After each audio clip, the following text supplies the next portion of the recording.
Okay, so we are recording now. All right. All right. Good evening, ladies and gentlemen. My name is Clark Unk-Tu-Amun. I'll say Hotep. What's good with you? Today I have with me a special guest, and with no further ado, I'm going to allow him to introduce himself. Good morning. Uh, uh, and Mayat, I say Netaru. I am Brian Poe, aka Unk-Tu-Amun, the last Pharaoh. Last of the line, and I feel it in my heart, feel it in my soul. And my I feel my mission is help those who are sleeping with their eyes open wake up, open the inner eyes, and I try to do that through my music. And I have commentary on social media, and and it just, if I can enlighten people and create some positive energy, then we try to give the earth a better place. All And right. So now I just heard you refer to Geb the Earth. And so that's the language of our Kemetic ancestors. that's right. In the beginning, there was Gib, there was Nut, and if you really do your research, that's where we get our calendar from. You know, uh, the creator Ra was angry with Gib and Nut, because they was becoming a couple, and he prohibited her from having children. So usually in the original day year was 360 days. And so Nut went to Thoth, and Thoth gave her 5 extra days so she could copulate with Geb, and that's what happened. And we have the further gods, Osiris, his brother Set, the evil one, Isis, Hathor. Let me see. I think it's Nephthys. And so, And oh, I didn't mean to cut you off, brother. I wanted to jump in here. So I oh, heard that's you fine. when you were referring to those. Yeah, I heard you say Isis, Osiris, and for those that don't know, it's very important that we inform the audience that those were the Greek names, because the original names were Asar for Osiris and Aset for Isis. Mm, And so that's one part of our history that's been whitewashed. Where after the likewise. invasions, the Greeks came in and they got credit for it. And so Right, because yeah, Egypt is a Greek word, and that exactly. comes from a legendary king, King Egyptus. You know, he was the son of Io. And in Greek legend, Zeus courted Io. The queen of the gods, Hera, was jealous, turned Io into a cow, and tortured her with a stinging gadfly all over the world until she hit Egypt, and the inhabitants worshipped her. So she returned her to her regular form, and she bore Egyptus, which I want to say, because Greek mythology and Egyptian mythology kind of intertwine a little bit, because the Greek god Zeus is known as Ammon in Egypt, and Anubis, because he is the god of the afterlife, uh, is associated with Hermes. And in Greek legend, Hermes always escorted the dead souls to the underworld. So, and then there's always if you ever read any Greek mythology, there's always some reference to Egypt.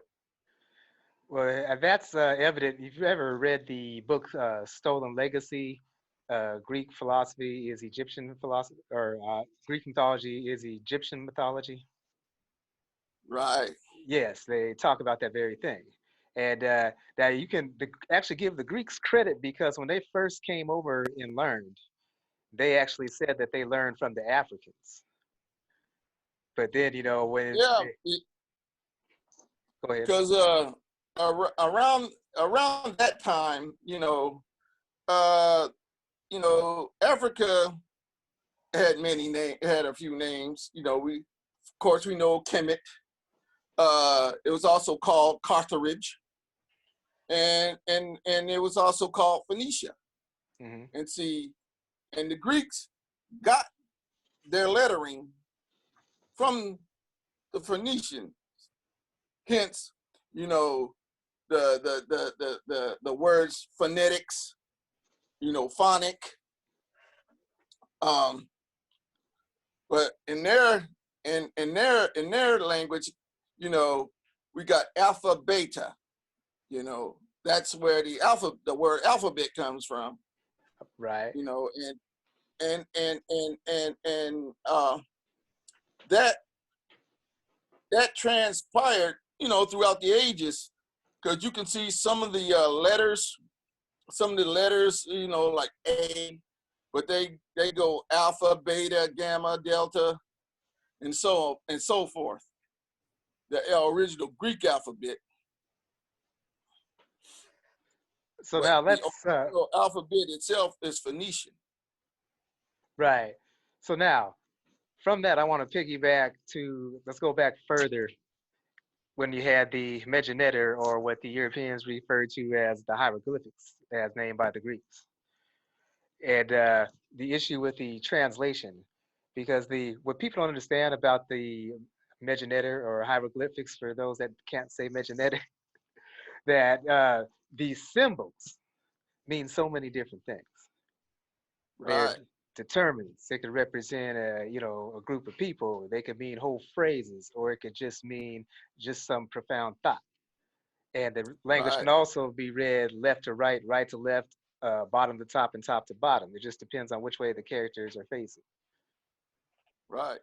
Right. Yeah, And because when they dig our ancestors up, which I really hate, they dig our ancestors up, and they see the glyphs, you know, and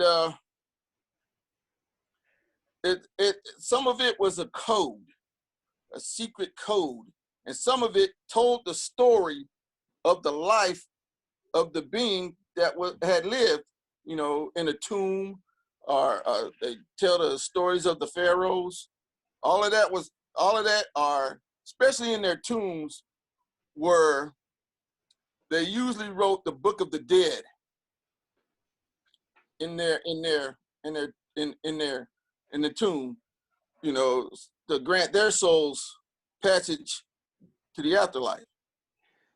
it's It tells the story. It tells the story.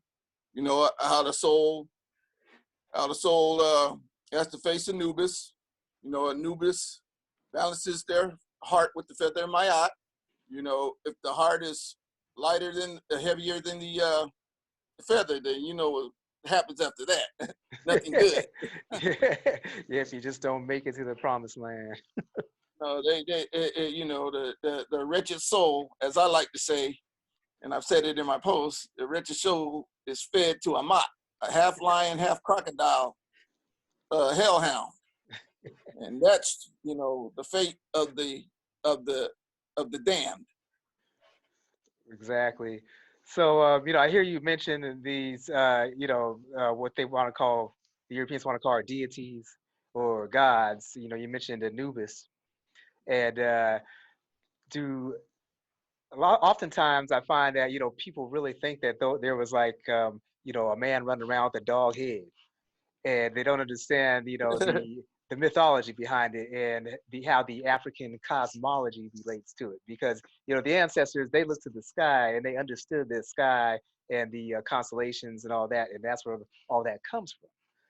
And so it's just basically symbolism for life's happenings.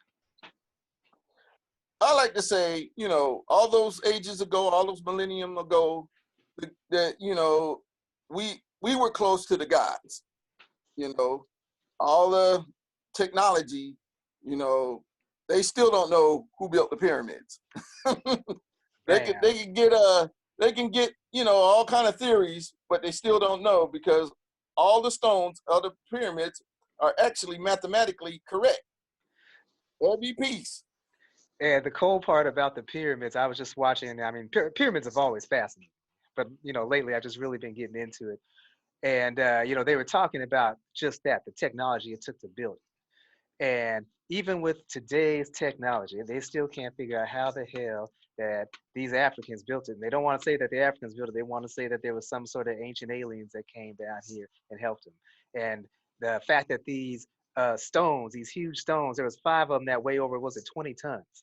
And Right. they didn't come from anywhere close. And so there was actually the Japanese tried to build a pyramid just to see what was involved. They even tried to use today's technology. They tried to fly in some of these stones and couldn't even make it. They tried to use like helicopters to lift these huge stones. And then you hear of like the different mathematical formulas. I mean, all the credits given to Pythagoras for the Pythagorean theorem, or and then you have like pi. But both of those formulas were actually used in the making of those pyramids. What do you say to that, my brother?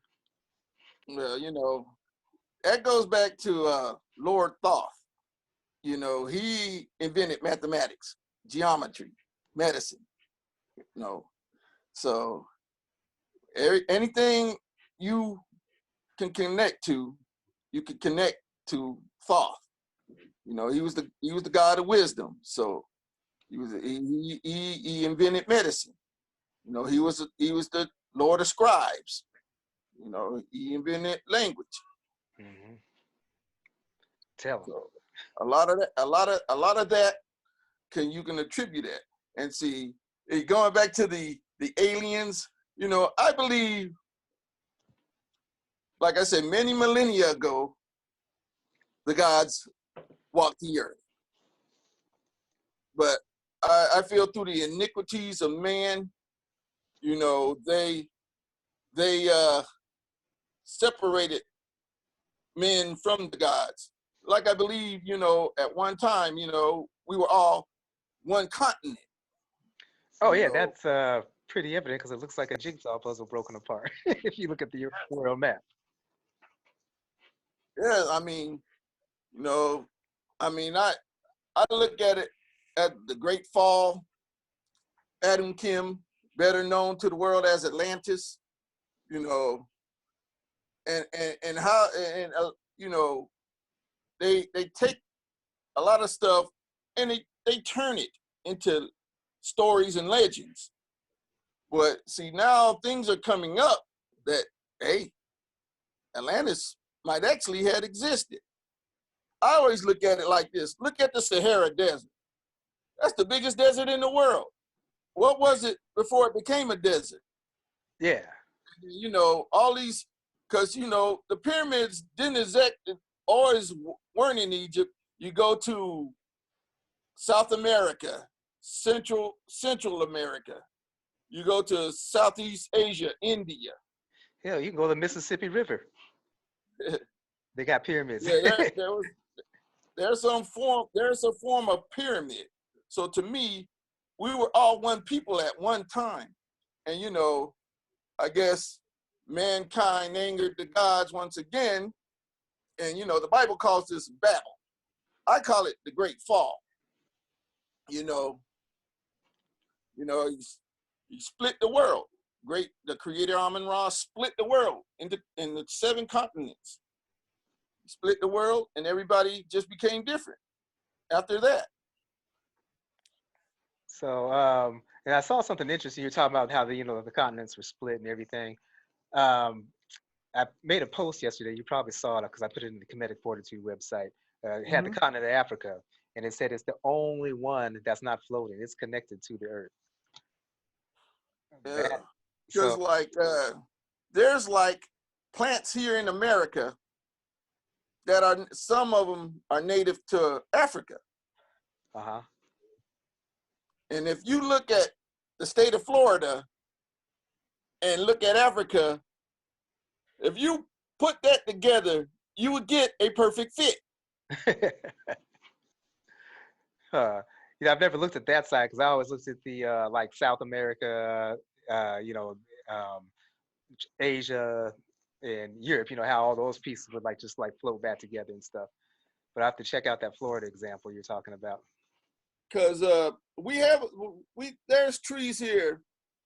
They call them mimosa trees, Yes. and and actually the mimosas are native to Africa. They're actually native to Africa, and there's a lot of especially if you go, I forgot what these trees are called. The same type of trees that are connected to the water. They're the same type of trees that are connected to the land in Africa. Interesting. So I'm now a, you, I'm gonna figure out what those trees are. I would know them like out of the top of my head, but I'm gonna find out, and I'll send it to you. okay. So my next question is because I heard you mention the Bible, and then I would like to ask you how much or of an influence did the original African spirituality have on what we call organized religions created by man or doctrines? What role Well, would you say that that played? I look at it like this, and I read the Bible many times, Hmm. and now as I look at it now, I'm like, there were no, in the beginning there were no Hebrews, there were Hmm. no Jewish people or children of Israel. I mean, you know, there was Egypt. There was Egypt. Yes. Abraham had an Egyptian handmaid, Hagar. You know, Moses was Egyptian. Moses. Yeah, Moses. Well, he was born Hebrew, but his name is Egyptian. So, And his name was he was born in Hebrew, but he was raised Egyptian. But yeah, there's always, if you look through all the Bible, there is always reference of Egypt, where when somebody's in trouble, where do they go? Egypt. Egypt. When when Herod was trying to kill the firstborn of every man, where did Mary and Joseph go? Egypt. And Joseph, we can't forget Joseph. He uh he was he became Pharaoh's advisor, and then when the famine, they had a famine, and when all Israel, where did they go to? Egypt. So yes, it's played a I big. mean, it's right there. Yeah, right there in black and white. And see, the thing about it is, see, a lot of people don't realize, see, the Kemetics were very good at irrigation. See, there was a time when the Nile rose, and what they did, they would make little ditches and let that water come through and irrigate their crops. Hmm. You know, that's It's how hard. they farm. Yeah, I mean, that was a technology that they used, tens of thousands of years ago. And see, and if you, another thing is the pyramids. Hmm. If you look at the pyramids, all the pyramids from space, they were, back then they were trying to resurrect the constellation of Orion, better known as Osiris. Right. You know, they were. If you look at the pyramids from space, they will most of them will be in the shape of the constellation Orion. That's very interesting. And then, the same can be said about the pyramids throughout the world. They all are built in accordance with certain constellations. Certain constellations, like uh, the best example I can really think of right now is Stonehenge. Hmm. See, in England, see, nobody knows who built that or how it was built, but they used it as a device to calculate the days, the solar days. They used it. I mean, they say the Druids were there. It was a Druid holy ground, and they used it to calculate the summer solstice and the winter solstice, because some stones are positioned to the rising and setting of the sun there. Bam. That's it. I just actually watched a lecture the other day. Brother Hiawatha, I can't remember his first name, on YouTube. And he was talking about that exact thing, about how all those were actually used so they would know when to get the crops in and out. Mm-hmm. I mean, it's And just, and certain glyphs on the Kemetics use to calculate their days. You got to know when to plant the wheat. Got to know when the Nile is going to rise. exactly. You know, they just didn't pop up. So they was taught that. We don't know who taught them, but they were taught. Well, I mean, according to everything I that just like to say that gods did it. yeah, I'll say everything I learned that I've been studying, they said that they looked at the universe in nature, and that's where they absorbed all that information from. Mm-hmm. I mean, even in my spiritual practices now, I was reading a book by the great Deepak Chopra, and Uh-huh. Seven Spiritual Laws of Success. I got the audio book too. I like to listen to that from time to time. And he was talking about drawing that energy, like from a tree. And people look at you like you're crazy, but that's what the ancients did. I mean, because there's certain energy that's in there that it helps you, and so that is Right. basically that whole circle of life that our ancestors practiced. And the strange thing about it, though, when you talk to the other brothers and sisters, like, man, you into that hippie stuff. When I was, at one point, I thought the same thing. But you know what? Those hippies were onto something. They knew our own culture better than we knew Well, it. see, the thing is, you know, we've been fed a lot of nonsense about how humans came into being, about Darwin's theory of evolution, which Hmm. is a total, it's just theory. Right. And, it's just theory. And I never believed that man came from no monkey. I'm sorry. It ain't happening. No. It ain't happening. And, even the Bible says, God made man in his own image. And so the gods must have created us, you know, because out of all the creatures of the earth, he gave man the power of choice, Yeah, that free will. free So, will. right. So now, speaking of free will, once you get into that zone of free will, that really lets you express your creativity. And now that I brought up creativity, I met this brother online on Facebook. I was just going through and I saw his picture and it popped up as, someone you might know. And I saw the artwork for some of his album covers. This brother's a musician. This brother makes his own guitars. So Matter of fact, I'll pull it out right here. Here she is. that is a beautiful axe, my brother. Oh yeah, and sounds great, plays great. It's the first. It's a prototype. It'll help me when I build more of them. I'll improve as it goes along. But Okay, so that's the number one. I definitely want to get to the story about how you started building guitars. But before that, how long have you actually been playing guitar? And For two-part about question. over 35 years. 35 years. And what inspired you? Who are your biggest influence? Because I know you play this funk. I can't even describe it. It's just like it moved me when I heard it. I was like, man, I like this. The last Pharaoh, this brother's cool. You know, I gotta give a shout out to Nelson Unk-Tu, better known to the world as Prince.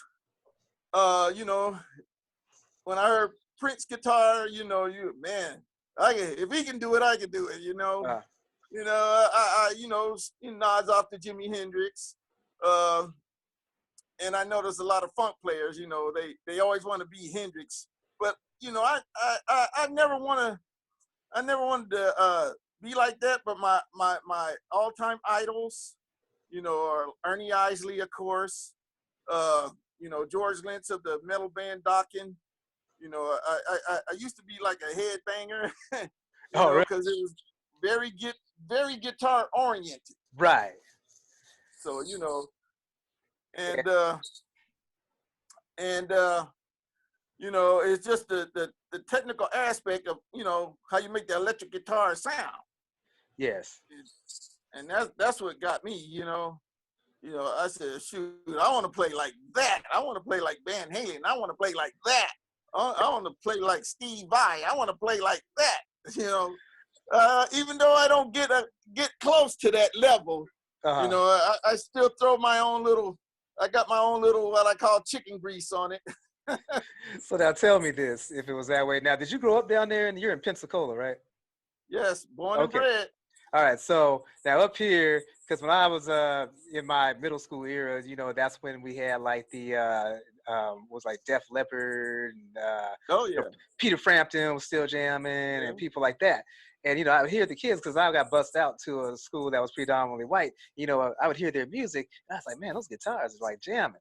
But I was afraid to let the brothers know that I was liking that music because we were all listening to like the Parliament, the Kool and the Gang, Ohio Players and stuff like that. But You get talked about. what people don't realize, we invented all that music. Right. We invented it. We invented We rock and roll. reinvented it. You know, so there's nothing to be ashamed or afraid of. I mean, I remember the first rock band I ever listened to, Rush, and I still love them to this day. That was who was. I like the progressive sound, and and that's what I try to do with my music, have like a progressive sound. And I was talking to one of my friends who he was in P Funk, and you know he said the days of Flashlight, they all that laid the foundation, but the days of Flashlight and Knee Deep is kind of like coming to a close. And I always say funk music, and I don't care who's getting their feelings, because I'm gonna tell the truth, because I'm a Pharaoh. I'm gonna tell the truth. We suffer from a lack of originality. Uh, Everybody wants to sound to and I hear a lot of this music. Everybody wants to sound like P Funk. Everybody wants to sound like Prince. Everybody wants to sound like someone else except themselves. And there was a time, and I'm guilty of it too. I'm guilty of it too. But I say imitation is the highest form of flattery, right. but it also shows a lack of originality. And I said that in my post. Yes, And I've what read gets those. me is when they start doing this. I'm like, that has nothing to do with funk. That's the goat. So what is that? The Come goat. on. That's the goat, man. Go. It's a Come on. satanic thing. It has nothing to do with funk. Now, when you see me, I do this. So see, I wasn't aware of that until I was at a concert one time. I ran into this brother that I knew from the neighborhood, and my jam came on. It was Knee Deep, and I was like, "Hey!" And he said, "Man, that ain't no damn funk, son." I said, "What?" He told me about that. He hit me to it. I had no idea. yeah, it's not. I say it all the time. I post it up all the time in my posts on social media, and I say it has nothing to do with funk. And I always tell them, I call that popular mind condition. They think it's funky, so it's funk. That's the way popular mind condition. But and I'm guilty of it too. But you know, there's when I started this upcoming project, The Last Pharaoh. At first, I was gonna make it like world music with Uh-huh. some funk influence in it, but the creator called me. So when the creator calls you, you obey, and Right. and and, and that's how and that's and that's how I started doing things. I started working on The Last Pharaoh, you know, and I created like a little mythos.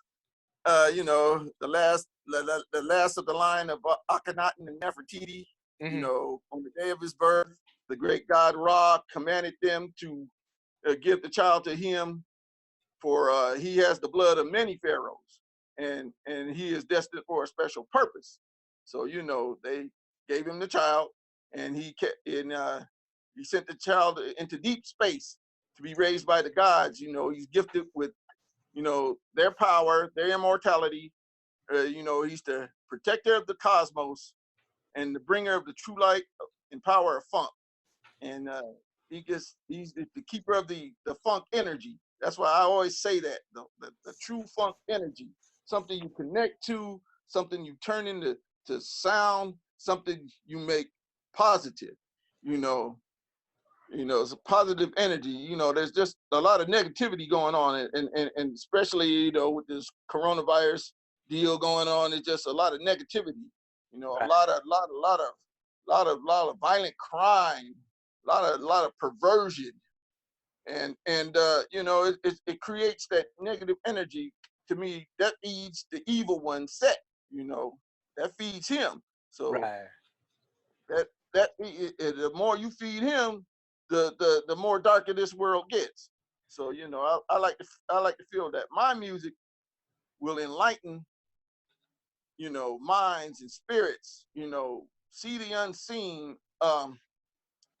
You know you know Funk can not only heal the world but the entire universe, and that's my philosophy. You know. But, there's so much truth in that. And what a lot of people don't realize, but now that I started studying the ancestors, I've figured this out, that a lot of music, it's the hertz, the vibrational frequency, Hmm. and it can be healing. It can do wonders for you. And so I think that's why, just funk just seems to like resonate with me just physically. I mean, and I say this in a lot of my social media posts, and I don't care who gets in their feelings, because I'm gonna tell the truth. There's just a lot of cartoonery, and buffoonery. It's a lot of goofiness, and we got real things going on out there, and to me, to me, I don't see it generating anything negative. I mean, anything positive. Excuse me, anything positive. And it's just like, to me, popular mind condition. you know, Whatever y'all think is funky, but see, I like to feel, you know, my funk is not only to the move and groove, but funk for your mind. It's funk for your heart. You know, that's the thing, and it's got to channel something, strike something. You know. Wow, that's beautiful. So with this, lockdown situation in the COVID, are you an essential worker or are you just at home now? Oh, I'm an essential worker. I post up a picture with me with my mask and goggles on. That's right, I saw that one. And so, well, first of all, I want to say props and thanks, for being out there. And then, peace and blessings. I hope everything, as far as, the virus and stuff, does not affect you or any loved ones close to you. And so, how do you think that this time, how do you think that folks, especially the musicians, how much of an impact do you think that's going to have on the music that they're producing? Well, if they're touring musicians, it's going to affect them. Mm, You can't go out and tour. So, what you do, you can sit down and write some music. And that's what I'm doing. I mean, I'm not focused on being in a band and jumping around on stage. I'm more focused on. I want to be a producer. I want to produce, you know, maybe the next funk act or the next funk singer. Just uh, or just help those who need their funk updated. Yeah. Uh, I like to say, a lot of this funk I hear a lot of it. It sounds 40 years in the past, Uh-huh. and they need to get 40 years into the future, and that's where I feel. You know, I want my funk to be here in 2020. It's not 1979. It's not 1989. It's not even 1999. It's not even 2009 or 2019. It's 2020. You want to get your music right to the now, or like I always like to say, the final frontier is now. That's awesome. So then, looking towards the future, what is the future of funk? Eh, Funk is freedom. So funk has to be what the mind makes it. If that mind wants to be 40 years in the past, then it's gonna come their results are gonna be 40 years in the past. If you're gonna think about the future, then it's got to sound that way. It's got to sound more modern. I like to say, get out of the disco age and into the space age. Okay, so since you brought that up, something I've seen on the social media, I'm in a lot of different groups that follow different, like P-Funk primarily, Prince group and all that. But some of these new artists, there's always like a debate. And so people will put up an artist and say funk or not. So I want to ask you, we're going to play a little funk or not right now. Bruno Mars. No, don't even play him. don't even don't do that to me. Don't do that to me. I mean, he to me, you know, he utilizes a lot of funk elements, uh-huh. but it's not real funk. Uh-huh. Everybody wanted to say that uptown funk. Oh, yeah. And I heard it, and I was like, okay. But then he went off into a different direction. I said, oh, he blew it. Yeah, because when I saw him perform it, I was like, it started out kind of funky. Then I started thinking like Gloria Esteban or something. And, it just it did not make Pharaoh smile. And Nah, but I said my piece about that on social media. okay, I'll have to go back through some of your posts, man. I said you got to go way. Might have to go way back because I said this is not funk. Right. It might So, have some elements of it, but it is not funk. See. well, what I've observed, because a lot of the funk that comes through here, I mean, we don't see that much. And so most of it consists of when Parliament would come through, and sometimes they used to come through like twice a year. But the last few times I saw them, I've seen, because they just believe in passing on to generations, I'm seeing a new twist to them. Now with they adding the hip hop elements to it a little bit more drum kicks and stuff. And so I see that as kind of like what you were talking about earlier, that we need to evolve it. And Right. so, do you have any other than that? Do you have any young and up and coming artists right now that you got on your radar? Uh, Not exactly, but I do check it out. And going back to mixing the hip hop and funk on, I'm a big fan of the G funk, Hmm. and I'm a big fan of that, because that's what actually kept the funk alive. And I hate that saying, keeping the funk alive. And I always say, if you uh if you keeping the funk alive, the funk never died out. It might have went underground. You listen to groups like that, maybe the Red Hot Chili Peppers or something like that. they got a lot of funk in their rock, Yeah. and funk never died out. It just went underground. Now it's making a resurgence, and and and uh, and it has has to go to the next level. You know, you see like rock music. They're always trying to take the rock music to the next level. We need to start trying to take the funk to the next level. Yeah, you see You that know. like in hip hop as well, right? Because you always hear all the old heads talking about, oh man, this stuff today, and it's like, I mean, for me, I might not like the lyrics, but that beat, man, I got to give it to them. That beat, they've done some improvisations there that or innovations there, I should say, that are just like, seriously changed the game. And I guess it's Yeah. like, when we were coming up, at first, you heard that Sugar Hill and all that, and when, I'm not sure how old you are. I'm 57 in next month. And I think me and I you, I've been catching up with you. okay. And so, but I remember like the first rap that we heard. Well, the first rap I heard was like the last, no, Gil Scott Heron. The Oh revolution yeah, will not be the televised. revolution will not be televised. Right. So I kind of checked Yeah, that but some of his there's a stuff. group. There's a group out there. They call the Last Poets. Last Poets. That's what I was thinking. Yeah. Yeah, they call them the godfathers of rap. The So, Last Poets. so yeah. But So I love me some Gil Scott Heron though. He a lot of his songs will make you think. yeah, I'm so disappointed and saddened that because he is on his last tour. He was supposed to be coming here to Portland. And I was all set to go because I saw it on the marquee when I'd be leaving my job. And then he got sick. And then after that, he never toured again. And then he passed on.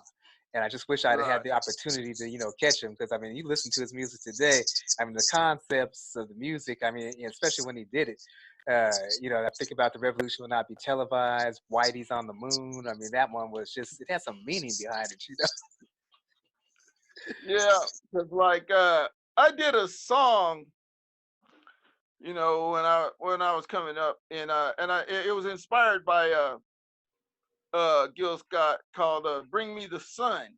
Uh-huh. You know, nice and nice, and I think I still have it in my archive. I might put it in a future project, but it was on my very first CD, The Survivor, The and Soul I Virus. actually pulled The Survivor. Hey, and but I pulled that CD because I could have did a little better on it, and I'm gonna actually redo it. Uh-huh. You know, redo it, and because to me, I was learning how to record on the computer, and I was real excited and stuff, and I was just to me it, it, it, We're having some technical difficulties. it was a lot of rush. It There was we a go. lot of yeah, but you know, but learning how to record on a computer and do the stuff is I've gotten a lot better at it. Thanks to my adopted nephew Vince Bonham, aka Puncho, a noted artist in his own right and photographer. And I just learned how to really mix my tracks, really listen to how I'm playing, Oh man, I forgot to turn my phone off. Let me and see if I can get you back here. Where did my Zoom go? Here we go. Hang on 1 second. There you go. So let me silence this right quick. All right. So as you were saying, brother, I'm sorry about the phone call interrupting here. okay, no problem.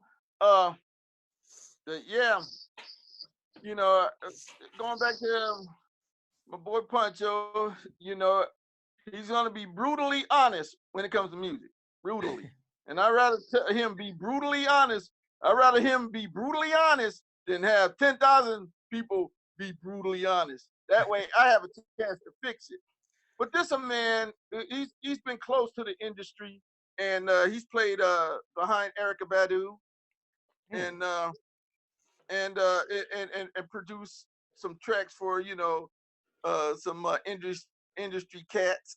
So Okay. yeah, I look I forward to rather hearing I that. rather I rather listen to him because I know he knows what he's talking about, and he's a great musician too.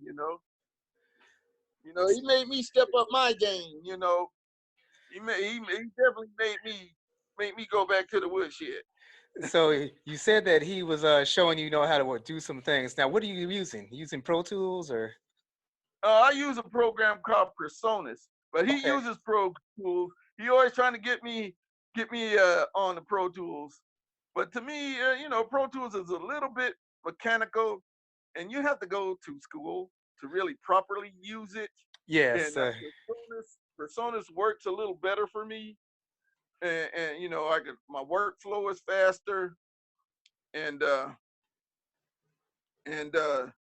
can mix and master a track within no time. Yeah. Record, mix, master, and on to the next session. Well, one of these days, maybe I'll get there. Right now, I'm just messing around with the garage band. Right, man. Yeah. And so, Yeah, I mean, uh, I'm in my studio now. okay. So, if people want to hear your music, oh, got the echo there. If people want to hear your music, how can they get a hold of you? You can go to my YouTube channel, Uncle Funk Real Talk on YouTube, or you can go to my website, www.unkfunk.com. Check it out. I have music for purchase and download, and I got little clips. You can check, especially to my YouTube channel, because I do a lot through my YouTube channel. Okay, Uncle now Funk Real Talk. your YouTube channel, I'll go ahead and put that in the link when I put this up. Yeah, Uncle Funk Real Talk. Yeah, So, I think I'm about to go get low here on my phone. all right. So, well, that's a good time to wrap things up. I like to keep it to an hour, and we've been pretty much almost at an hour. So, I'd like to thank you for coming on, and we will continue a discussion at a further date. Oh, most definitely. Thank you. And Imhotep, and we got to stay connected. So we might get together and cut a track. All right. That sounds like a plan.